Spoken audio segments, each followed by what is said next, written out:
Hello, everyone. My name is Kate, and you're listening to Artwise.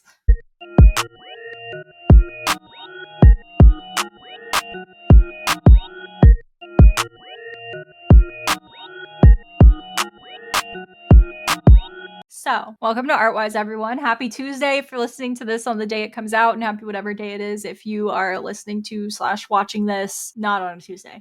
So today we're going to be talking about Andy Warhol. I am actually a huge Andy Warhol fan. I know I don't look it. Well, maybe I do. I don't know. I'm a huge Andy Warhol fan. I love his work. Again, I talk about this museum a lot whenever we are talking about like art history. This wasn't that long ago, but art history on this podcast. I go to the Dolly in St. Petersburg, Florida quite often, and they have had an Andy Warhol exhibit there, and I snagged a poster. I actually didn't see the Andy Warhol exhibit when I went to the Dolly. Like, I didn't go to see the exhibit, but I went to the Dolly after the exhibit had finished, and all of the Andy Warhol stuff was on sale because the exhibit wasn't there anymore. And so I got myself a very cheap t-shirt and a very cheap poster with Andy Warhol's face on it. And the shirt is no more. I absolutely destroyed that thing. It was like my favorite t-shirt, and I wore it every single day. And now that I think about it, I really would like to get another Andy Warhol t-shirt because I really liked that shirt a lot and I wore it all the time. But the same image that was on the shirt was on the poster, and that stayed on my wall for years. I wish I had recorded a video when I used to live at my old apartment because I had it up on my wall at my old apartment. But now I live in a shed and there's just not a whole lot of room for it because it really is like a very sizable poster. It's pretty big. I think it's like 18 by 24. It's bigger than that. There's no way it's 18 by 24. It's bigger than 18 by 24, but I don't know exactly how big it is. But yeah, I am a big Andy Warhol fan. I think if we set aside, right? Like if we set aside, people don't like him as a human being. People think he's a jerk, that he was very rude. If we set all that aside, I love his work. Okay. I think if I had to compare myself to a fine artist, I would compare myself to Andy Warhol because I do also use a lot of pop culture influences in my own work as well. So, anyway, without further ado, let's get into the life of Andy Warhol. So, Andy Warhol was a leading figure in the American pop art movement. So, this is art inspired by pop culture, right? So he was renowned for this unique style and approach that he had to art. He had a really unique process from other artists that really set him apart. He was born on August 6th, 1928, in Pittsburgh, Pennsylvania, and he was the youngest child of three children, which I think is interesting. I think he very much has a youngest sibling personality, right? So Warhol's parents were immigrants from what is now Slovakia, and he grew up in a working class, normal family. Yeah, pretty normal childhood, youngest of three. Parents were immigrants, all that. So, as a young child, Warhol actually showed a great interest in art, as pretty much all artists that end up being famous, I think, do. I think when you're a child, like your soul knows why you came here, right? So, I think that's why so often we'll see famous artists, even artists that are guests on this podcast, myself included in this, showing great interest in art from a very young age. And he would spend hours drawing and painting. He actually attended the Schenley, sorry for pronouncing that wrong, Schenley High School in Pittsburgh, and he was actually an excellent student. He got great grades. He was probably like one of those gifted kids. I'm not gonna lie, I was one of those myself. I also I see myself in him so much. It's weird to say, but I same. And he also showed an early interest in fashion and design. I think this is key here because this already is kind of going into what was popular in pop culture at the time, fashion, all that. So, after he graduated from high school in 1945, Andy Warhol actually attended the Carnegie Mellon University, and that's where he studied commercial art. He graduated in 1949 with a Bachelor of Fine Arts degree, and then he moved to New York to try to career. I meant to say pursue a career, but it came out as career. We'll make that a new word. He went to New York City and he wanted to pursue a career as a commercial artist. So, very, very quickly in the 1950s, after Warhol moved to New York City, he began his career as a freelancer and a commercial artist, and he very quickly made a name for himself. He had a unique style, he had a very unique and innovative approach to design, and he was very quickly in high demand among some of the city's most prestigious clients. I know people say he was a jerk, but honestly, in order to be an artist and a good one and to make a good living off of your work, you have to be charismatic. People have to like you. And people must have liked Andy Warhol despite what I've heard about him. Oh my gosh, I have a story that I want to tell right now, so I'm going to before I forget and like finish the episode without telling it. But that t-shirt that I talked about at the beginning of the episode, like I said, I used to wear that thing all the time. And I remember I think 18 or 19 at the time, and I was trying to get my hair white, which it's pretty light. I always lighten my hair so that I can put the fun colors in it because I love that. But I was trying to bleach my hair white, and I just was not having much luck. I have naturally very, very dark hair. And so, my current goal is just light enough so that you can see the purple. But I used to try to get it to be like white blonde. And I was wearing my Andy Warhol t-shirt, and me and one of my friends from high school went to Walmart in like the middle of the night, like pre-COVID times when Walmarts were still open 24/7. It was like 2 a.m. and we were standing there in the hair dye section, and this very like flamboyant man came up to me and he was like, "Oh, you're wearing an Andy Warhol shirt?" And I was like, "Yeah, I love Andy Warhol." And he was like, "You like Andy Warhol?" And I was like, "Yeah, I'm wearing an Andy Warhol shirt. Like, is it not obvious?" And dude was like, "Oh, well, I met Andy Warhol when I was a kid." And I was like, "Oh, you did?" And he was like, "Yeah, I met him." And I was like, "That is so cool. What did he say?" And he was like, "He was the biggest jerk. I wanted to get a picture with him. I wanted to get my autograph with him. I wanted to ask him some question. And he didn't even talk to me. He didn't even talk to me." And I was like, "Oh." And he was like, "Yeah, he was so rude. He was so rude." It was at a club. I was at a club with my friends and we were underage, but so we weren't really supposed to be there. But like, we saw him come in and I wanted to talk to him so bad and he was just so rude. And I was like, "Oh, that's really cool that you met him though." And he was like, "I wish I didn't." And I was like, "Oh my God, okay." But yeah, I don't know. Maybe he was just like that to like random strangers in the club that were children. But yeah, it was a really interesting story that I wanted to bring up in this episode because I don't know why we haven't talked about Andy Warhol yet on Artwise. But anyway, in particular, Andy Warhol actually found success working for the fashion industry, which doesn't surprise me because that's something he expressed interest in early on. And as an artist, the things that you're passionate the most about are always the things that are going to find you the most success. So if you have a really niche interest that you really like to make art about, but you think it's not going to make you profit, just try it because that's what always works for everybody.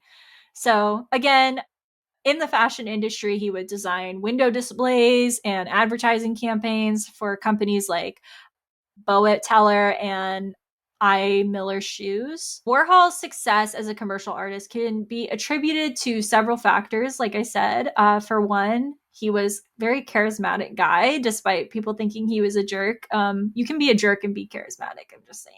He also had a really innate understanding of the power of image and brand. So all of these people out right now, myself included, as somebody who I consider myself to be a brand designer, a brand strategy designer, a brand identity designer, like I'm all of these things. And which I think is another reason I really like him because I feel like I really relate to him and having that understanding of the power of image and brand.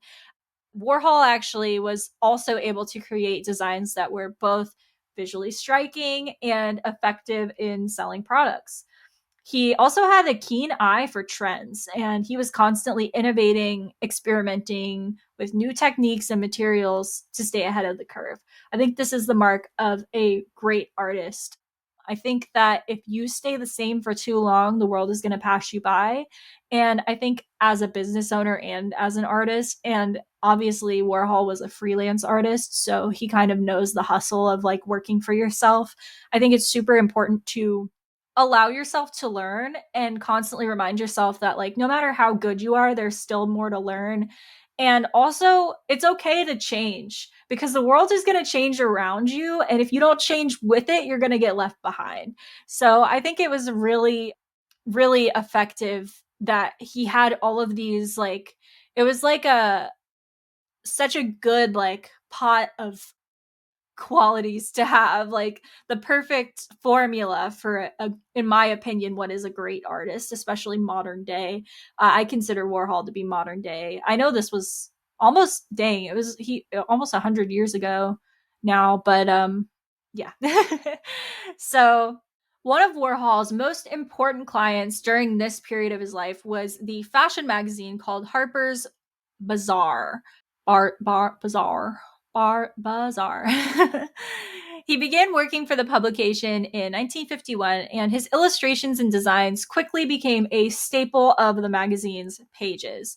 Warhol's work for Harper's Bazaar was characterized by its whimsical and playful style, and his images of women in hats and gloves became super iconic representations of the fashion of this particular era.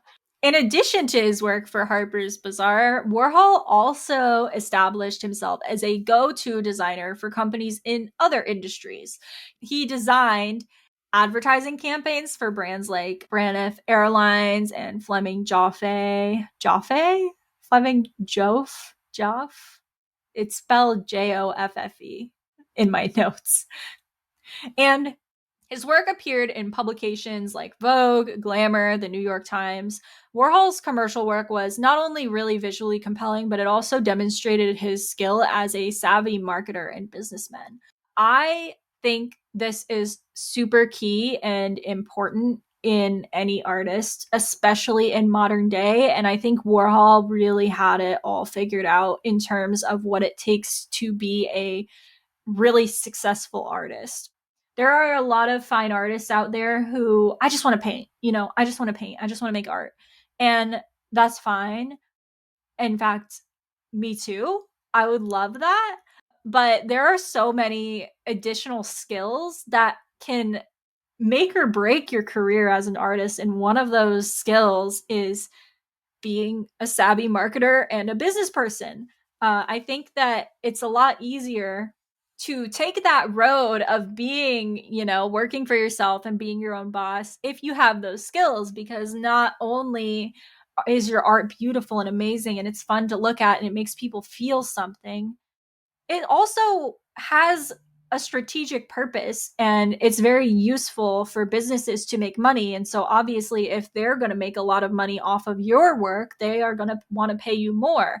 And then the more you get paid, the higher in demand you are, the more you can raise your prices. And it truly perfect storm for a great artist, in my opinion. Obviously, no artist has to live their life like that, but Warhol is a perfect example of what I strive to be, the type of artist that I strive to be. It's also worth noting that Warhol's commercial success in the 1950s was not universally admired by the art world. Some critics accused him of selling out, quote unquote, selling out, by using his talents to promote consumer products. I don't understand the hate around like quote unquote selling out. Okay. As an artist myself, I don't think there is such a thing as selling out. If people can utilize your work for more than just being a beautiful work of art and they can use it to make themselves more successful and to fund their passions, why not? You're making great money. Your clients are making great money. Why not? I think it is really amazing what he did. But a lot of people were like, he's a sellout. You're using your art skills to promote consumer products and not just to make art, like as if that's a bad thing. But that's what people thought. There were also concerns that his commercial work would overshadow his more serious artistic endeavors as a fine artist, but Warhol never saw a clear distinction between his commercial work and his art. He viewed both of them as part of a larger creative vision.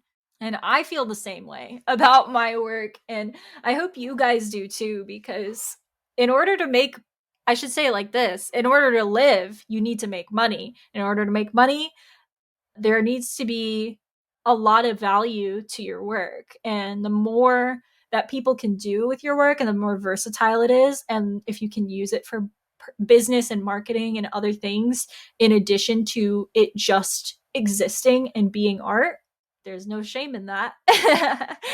In many ways, Warhol's success as a commercial artist laid the foundation for his later career as an art world superstar. He was like the famous artist of the time. Well, amongst a lot of other people. There were a lot of famous artists. This was a good time to exist as an artist in like the 50s. This was the same era of Salvador Dali and Picasso. So, but he was like the design, advertising, marketing guy, the pop culture guy. And that was him. And he was that guy. His experience working in the world of advertising and marketing gave him a really unique perspective on the power of brand, the power of image, and he would later explore this in his fine art endeavors that weren't being utilized for commercial purposes. He also gained like really invaluable skills in design and composition, and this would serve him well in his later experiments with printmaking and other techniques. But Andy Warhol's success as a commercial artist in the 1950s was actually a critical stepping stone in his career as an artist. Despite people telling him that he was a sellout and being haters, by establishing himself as a go-to designer for some of the era's most prestigious clients, Warhol honed his skills as a marketer, an innovator, and a creator of visually compelling images. And this experience would serve him well as he transitioned into this world of fine art. And it laid the foundation for his later success as one of the most important artists of the 20th century. So I think this is really important because I know a lot of artists hate the idea of, working. I mean, I hate the idea. I hate the idea of working a 9 to 5, but a lot of artists hate the idea of kind of, and we actually will cover this. If this episode hasn't come out already, it will. But we have an episode coming out here soon about adapting your creative skills to work in various different types of creative jobs. And I think that Warhol's perspective on this really set him apart from a lot of other artists in that he didn't think this makes me less of an artist. I'm a sellout. I shouldn't be doing this. He didn't let himself feel resistance to what he was doing. He saw an opportunity and he would take it. And that led him on this path of design and marketing and commercial work and making a lot of money just by doing art, which I'm sure that was his mindset behind it, right? I get to do what I love. I get to make things. I get to design things. I get to do this, this, and this. And it's making me successful. And he didn't let the judgments of other people cloud his judgment of like doing what was best for him. And it was all part of the path. Like, that's a weird way to say it. Again, I talk about this all the time. The slogan for this podcast is it's about the journey and not the destination. And if he hadn't had those experiences and he did have these like resistances, right, to doing what he did when he was first starting out in his career after he graduated from university and he started freelancing and working for these big names, if he hadn't allowed himself to do that and he said, I just want to be a fine artist, he might not have had the experience and the knowledge that he needed to be as successful as he was meant to be in his life. So I think it's really important to keep that in mind in your own career as an artist. Maybe sometimes we might do something that we didn't imagine ourselves doing, but you might really enjoy it. So I think it's really important to not resist opportunities when they come up just because it's not exactly what you pictured yourself doing. If you think you'll enjoy it, just try it. It doesn't mean you're a sellout or whatever people were saying about him. In the early 1960s, Warhol began to focus more on his art and less on his commercial work. He started to explore the use of mass production techniques in his art, creating works that were often made using these silk screening techniques. I wish I could just throw in a video here. Actually, I might, because I used to do that. I forgot I used to do that in season one. I used to just throw in random videos if it was relating to what I was talking about. So I'm going to hunt it down and find on YouTube. There is this video that demonstrates Warhol's process. And if you're watching the video version of it, you'll see a lot better what he does in his little, what do you call it? You'll see his process a lot better. But if you're listening to the audio version of it, you can hear Andy Warhol himself explaining his techniques with silk screening and how he utilized silk screen to create his fine art pieces. And it's just really interesting. So I'm going to go ahead and play that now. Warhol's arrival at his London gallery is like a royal progress, the enfant terrible become grand old man of modern art. But would he reveal much of what is behind the enigmatic image? This is the first sort of major series of self-portraits for quite a long time. What prompted this one? It's just I ran out of ideas. But the one thing Warhol has not been short of is ideas.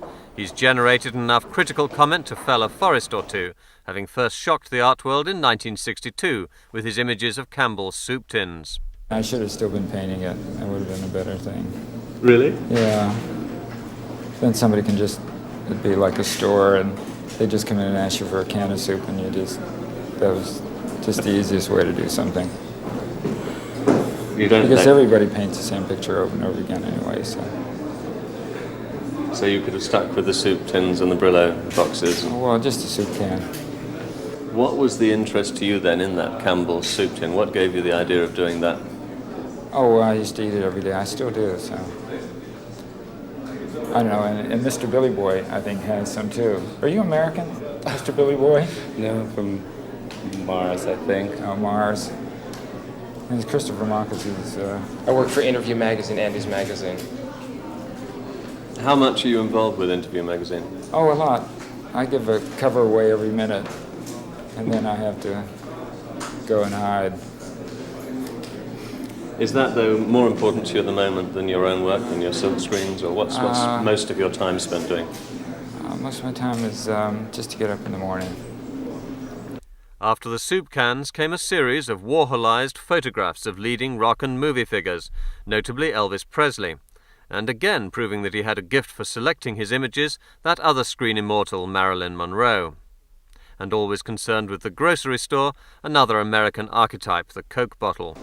How much do you think of your success as an artist, probably the best known in the world at the moment, is as a result of your own personal image, yourself as a work of art?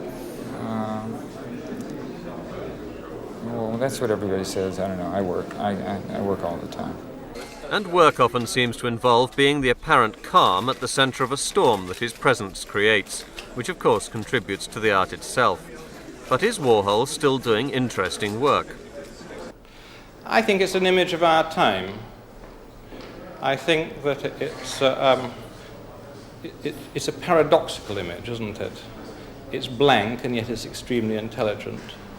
It's frightening and yet it's romantic in a way. It's all sorts of opposites combined in one image, but that is Warhol after all. There's one nice picture painted about 100 times different colours, but I mean I think it's just a bit boring, to be honest. He was always sort of particularly adept at capturing a time, and possibly the time isn't really interesting anymore, and that's why the art isn't really particularly interesting. I'm excited by them. I think they're good. I think Andy is one of the greatest artists of this century. Meanwhile, Warhol is collecting between $10,000 and $65,000 a picture. But is he really making some hidden comment at our expense? No, I just do whatever I do, just to get by. Really cool, right? So, in 1962, he actually created his famous Campbell soup can series, which featured 32 paintings of the iconic soup can. This is probably Andy Warhol's most iconic work next to his piece that was of Marilyn Monroe. But the pop culture influences were really strong. So at this time, Warhol's art became increasingly popular, and he very quickly became one of the most celebrated artists of this period of time. In addition to his paintings, Warhol also experimented with other forms of art, including sculpture, film, music. He actually founded something called The Factory, which was a studio where him and his team of assistants would work on art and films and whatever he wanted. He was at that point in his career where he could really just do whatever he wanted. I I hope I get there someday. That's really cool. However, dun dun dun, scary music. Scary. In 1968, the entire art world was shaken by the attempted murder of one of its most influential figures, Andy Warhol. Andy Warhol was shot and nearly killed by a Valerie Solanas, a radical feminist who had appeared in one of his films.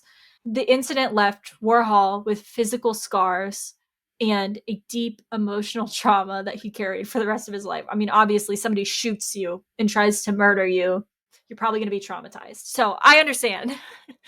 But the events leading up to this shooting with Solanas, who had been a fringe member of Warhol's circle, seeking to have her play produced by him. So Warhol was known for his support of the avant-garde art and experimental films, so it wasn't super unusual for him to attract such characters as Solanas.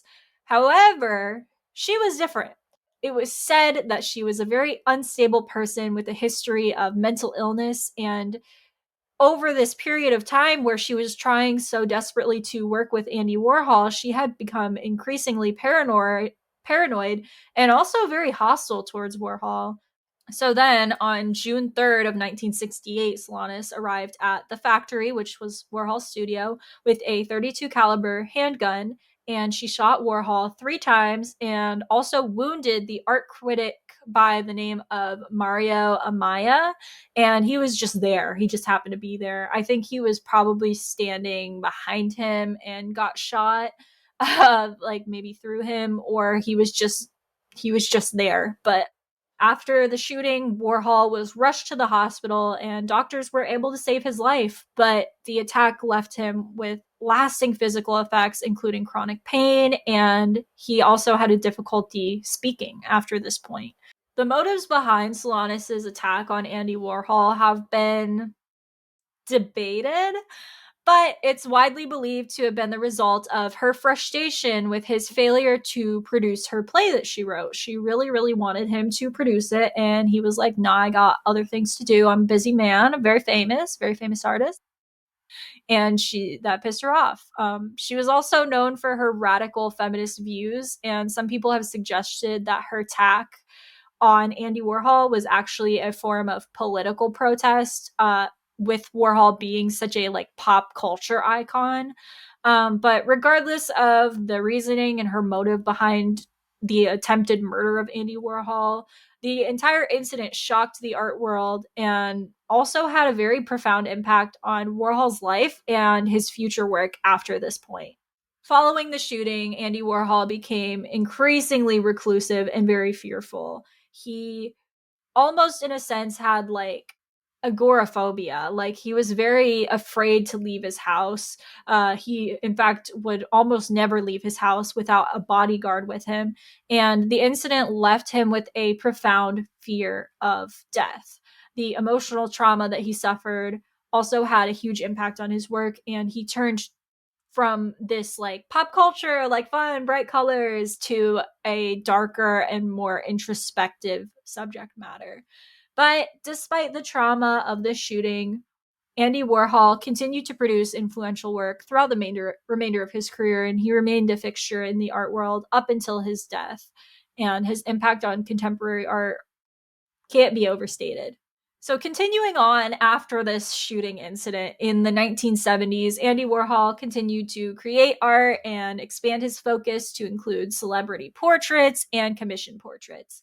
He also became involved in the music scene, producing the album The Velvet Underground and Nico, and celebrating with other musicians. In the 1980s, a little after Warhol's art continued to evolve, and he began to experiment with new techniques such as the use of computer-generated images. He also became very involved in television, and he ended up hosting his own talk show called Andy Warhol's TV and appearing in several commercials. Another thing that I do want to note that happened in the 1980s for Andy Warhol that was a huge part of his career was Andy Warhol's really weird relationship with Jean-Michel Basquiat. I used to pronounce it Basquiat. We've also talked about this in past episodes on the podcast, but Jean-Michel Basquiat is what I'm going to go with. So Andy Warhol and Jean-Michel Basquiat were two of the most influential and celebrated artists of the 20th century, and their collaboration was one of the most highly anticipated projects of the art world. And if you haven't seen it, I encourage you to look it up if you're listening to the audio version of this. If you're listening to the video version of it, I'll put images up on the screen for you to see as I'm talking about it. But it truly was one of the most anticipated projects of the art world at the time. And it was interesting because Warhol was almost 40 years older than Basquiat, and Basquiat was already a very established figure in the art world, while Basquiat was a rising star in the New York City graffiti scene. The two artists met in the early 80s and quickly developed a close relationship that some people say was a little bit weird. So I'll get into that in a minute. But Warhol was immediately impressed by Basquiat's raw talent, and the two of them began to collaborate on a series of paintings which combined Andy Warhol's signature pop art style with Basquiat's vibrant and graffiti influenced style. I don't know if I would use the term vibrant to describe his art. In all honesty, the first time that I saw Basquiat's art, I was in my high school art class, and he is the one artist who gave me an extremely physical, visceral reaction just by looking at his work. And personally, I don't like it, but he was a big name in the art world, and he was very famous very quickly from a very young age for the type of work that he did. So Andy Warhol and Basquiat's collaborative work was, again, highly anticipated, and when it was finally unveiled in 1985, it was met with mixed reviews. Some critics praised the work as a brilliant fusion of two artistic visions, while others criticized it as a cheap marketing ploy to promote both artists at the same time. Despite the mixed reactions, the collaboration between Warhol and Basquiat was actually very highly successful, both artistically and commercially. Their joint works often featured Warhol's familiar Campbell soup cans and Basquiat's graffiti style of drawings and text. Warhol also included some really popular logos and like other commercial pop culture type influences. The collaboration, each piece was sold for millions of dollars, and they're currently still highly sought after by collectors.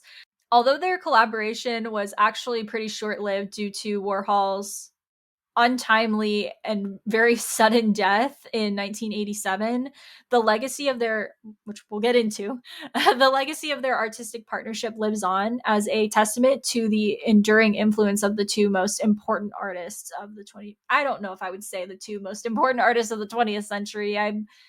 Dolly is a favorite of mine as well, but two of the most important artists in the 20th century for sure. Something that I talked about and touched on a little bit earlier with my little anecdote about the guy at Walmart at 2 a.m. pulling me aside to tell me about the time that he met Andy Warhol. It's true. Warhol was often perceived as a really cold and distant person, even by people who knew him personally. He was actually notoriously quiet and rarely engaged in conversation. And he actually preferred to let his artwork speak for itself, which is really interesting because I feel like to get started, you do have to have some sort of level of charisma to get people really engaged with you and your work as an artist. Because I don't care what anyone says, when you're an artist, you really are selling a piece of yourself. And part of that is putting yourself out there and making yourself known in a way that makes people really want to hire you and work with you. Something else people said about Andy Warhol was that he was often dismissive of other artists and their work. People did say that he was very competitive and had a jealous streak when other artists would come up in conversation. So again, I just touched on the whole Jean-Michel Basquiat incident with that contributed to like Warhol's reputation as a mean person.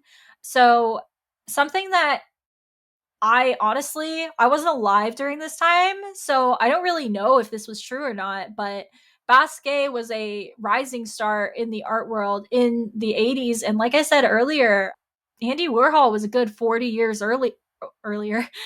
Well, that is true. Andy Warhol was a good 40 years older than Basquiat, and even though they worked together and Basquiat was seen as kind of like a protege of Andy Warhol's, people say that Warhol's relationship with Basquiat was complicated, and this is what I was trying to touch on earlier. So he was known to have actually been jealous of Basquiat's success being so young. Warhol felt like he had to work a lot harder for his success than Basquiat did, and a lot of people said that Warhol was jealous of Basquiat's like quick rise to fame. And another thing too, a lot of people say that Warhol was very critical of Basquiat's work, and he felt like Basquiat's work was not refined or as sophisticated as his own. As a result, he often made disparaging remarks about Basquiat in public and was generally really dismissive of his talent as an artist. Now, I feel like as an older artist and as a mentor, I think it's natural to be very not critical, but obviously you want to like review somebody's work, you want to give them the, I guess, critique that you think they need to hear to make their work better. And as an older, more experienced artist in a similar space, I think that Warhol's like quote unquote like mistreatment of Basquiat could have been misinterpreted, but I also say this as a very biased Warhol fan. I really liked Andy Warhol my whole life, all his work, and truthfully, I think Andy Warhol is probably a more, and you can correct me if you think I'm wrong on this, but a more household name than Basquiat is. I think that he's more well known. When I talk about Andy Warhol, everybody knows who I'm talking about. In fact, my yearbook quote was an Andy Warhol quote in my senior year of high school when I graduated, and I'll have to throw a picture up there. I'm gonna throw a lot of pictures up on this episode. I'm so sorry if you're watching or if you're listening to the audio version of this and you can't see any of the pictures. I so want to share them with you so much. Also keep in mind the episodes that come out on YouTube actually come out earlier than the episodes on, Apple Podcasts and Spotify and stuff. So I know you can see the video part of the podcast on Spotify as well. But like I said, the YouTube version of these episodes actually comes out quite a few hours earlier. So if you want to listen to them early and you want to see all of this stuff, I highly recommend checking out the video version of this.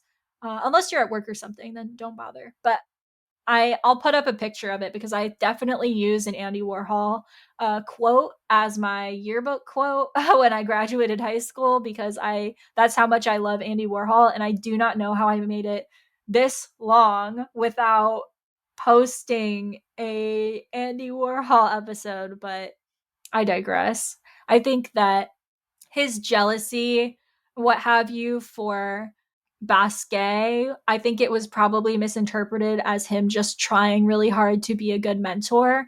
And I think especially a lot of non-artists will misinterpret critique for like just being a dick. And so I tend to kind of see more of like him collaborating with Basquiat and him, it's kind of seen as him piggybacking off of Basquiat's fame for a lot of people, but I don't think of it like that. I think of it as a older, more established, better known artist such as Warhol acting as a mentor to this protege of Warhol's Jean-Michel Basquiat. So that's my thoughts on that. So another incident that contributed to Andy Warhol's reputation as a mean person were the treatment of his factory employees. So like I said, he owned this place called The Factory, and that was like his art studio and his film studio and where he created his work. And so The Factory was Warhol's studio in New York City, and this is where he produced a lot of his work and hosted numerous parties and events up until the shooting, of course. However, a lot of people who have experienced The Factory atmosphere say that it was often really chaotic, really drug fueled, a lot of people partying and stuff. And many of Warhol's employees felt really exploited and mistreated by this environment, and they're very open about that. Warhol himself actually was known to be a pretty demanding boss who expected his employees to work super long hours for very little pay. He was also known to play favorites and be quick to fire the people who did not meet his very high expectations. But again, and this is something that if you've watched the bonus episode, or if you haven't watched the bonus episode, I would love for you to obviously go watch it. But if you can't, I totally understand. But our exclusive Lisa Frank episode, this is also something that people said about Lisa Frank, and I feel like having these kind of I'm going to call it a misunderstanding, but I don't really know that for a fact because obviously I've never met these people in real life. But when it comes to these famous people, especially famous artists, a lot of them have this reputation for being like kind of mean or like play favorites or like be, hard on their employees. And that's something that led to Lisa Frank's downfall in her episode, which if you haven't heard of Lisa Frank, it's the rainbow glittery stationery artist. Look her up. I'm positive you've heard of her. But with Andy Warhol, I think it's kind of the same deal as like people kind of view artists in a light that's not so great. And it doesn't really matter what we do to try to combat it because people will always find a way to say, oh, this artist is mean. They're an uptight, snooty art person. Like there are so many ways that people kind of stigmatize artists and make artists feel really, really bad about themselves. And one of those ways is by just making stuff up about them or assigning them qualities of people that are just like not very good without actually getting to know them. And clearly, I don't know. I've never met Andy Warhol. I wasn't even alive at the same time as him. I would have loved to meet him, of course. And obviously, I have not met Lisa Frank either. But I do know that there are a lot of people who make assumptions. I do know there are a lot of people who make assumptions about me and other artists that I see. And then I meet those artists and they're actually like so nice and it's not really true. So I have a hard time sometimes believing when people say, oh, like this artist was a demanding boss. Like all boss are going to demand you to do your job. It just seems a little bit weird because this place seemed to be like, the factory I'm referring to, his art studio. It seems to be like a pretty relaxed workplace if he's letting his employees be chaotic and do drugs. It seems like he might just be kind of attracting people who potentially could have started these rumors out of like, I don't know. I don't want to believe that he's that these things are true. But again, I never met him. He could have been a horrible, horrible person. Either way, I love his art and there are a lot of qualities in him that I really value. So that's, you know how it is. It's also worth noting that Andy Warhol's reputation as a mean person, again, not entirely accurate. And while a lot of people said that he was certainly complex and difficult to work with, he was also very well known for being very kind and generous. So Andy Warhol actually was known to have supported very numerous charitable causes throughout his life, like a lot. He donated a lot of money to charity, a lot of his money and fame. and he was actually famously generous with his time and his resources, and he was always looking to help people and help the art community and support a community of artists. And that's something that I do really admire. Despite him maybe not being the easiest person to work with, he is still using what he has to help people. And like I said, I think that's very admirable. He also had a lot of really close and loyal friendships with a number of people, including many celebrities and other artists who just frequently came by his studio to talk and hang out. I feel like if he was really that bad of a person, there wouldn't be so many people supporting him and supporting what he does. And also, I don't think he would have donated so much of his time, money, energy, and art to, other resources and people less fortunate than him. He was just really awesome. He was just an awesome dude. And I like him a lot. And I think there are a lot of misconceptions about artists, especially the famous ones, because it's so easy to see somebody have something that you don't have and just kind of dog on them for it.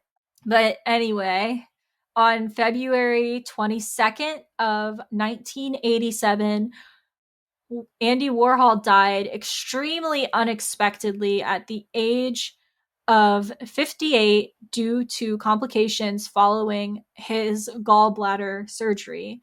So he had a surgery on his gallbladder and then died shortly after from complications from the surgery, which should have been a routine surgery, but it ended up ending his life. And he was so young at only 58 years old. And it was just such a shock to the art world and the world in general, because again, Andy Warhol was and is a household name. And it was just genuinely so upsetting for everybody who knew him personally and people who didn't, but like supported his work, loved his work, and respect him as an artist. He's still to this day remembered as one of the most influential artists of the 20th century. I know he's influenced me a lot in my career and how I go about things. So yeah, in conclusion, Andy Warhol was a very influential artist who revolutionized the art world with his unique style, his approach. His career spanned several decades, included a very wide range of works from commercial art to film and music. And despite his success, Warhol never lost his passion for creating art and continued to push the boundaries of his craft throughout his entire life. And his legacy continues to inspire artists like me and hopefully you and art lovers around the world, even today after his death. So that is the life and story behind Andy Warhol.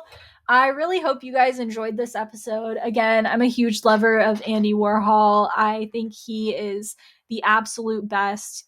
He is an amazing, or was an amazing, talented artist. And I definitely look up to him in a lot of ways. I think he has a lot of the qualities that I think are necessary to kind of make it as an artist. And obviously, if you don't have those qualities, you can obtain them by just, doing your research and studying up and learning business and marketing and commercial art. I think it's just something that's really admirable.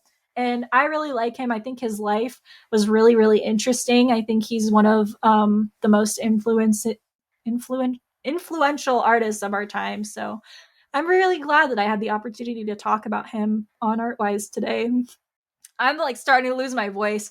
I recorded an episode before this, so I'm like, I don't know if you can hear it in my throat, but my throat is so dry. So I'm going to keep the outro short and sweet today. So if you enjoyed this episode, please, tell your friends who are interested in art about us. Give us a follow, a like, a subscribe. And yeah, I super appreciate you. We have again bonus content that you can pay for either through Patreon or here on Spotify. And yeah, thank you guys so much. I appreciate every single one of you. Again, if you want to support us, there are support links to everything that I just talked about in the episode description. So yeah, thank you guys so much, and I will see all of you guys next Tuesday. Bye, everyone.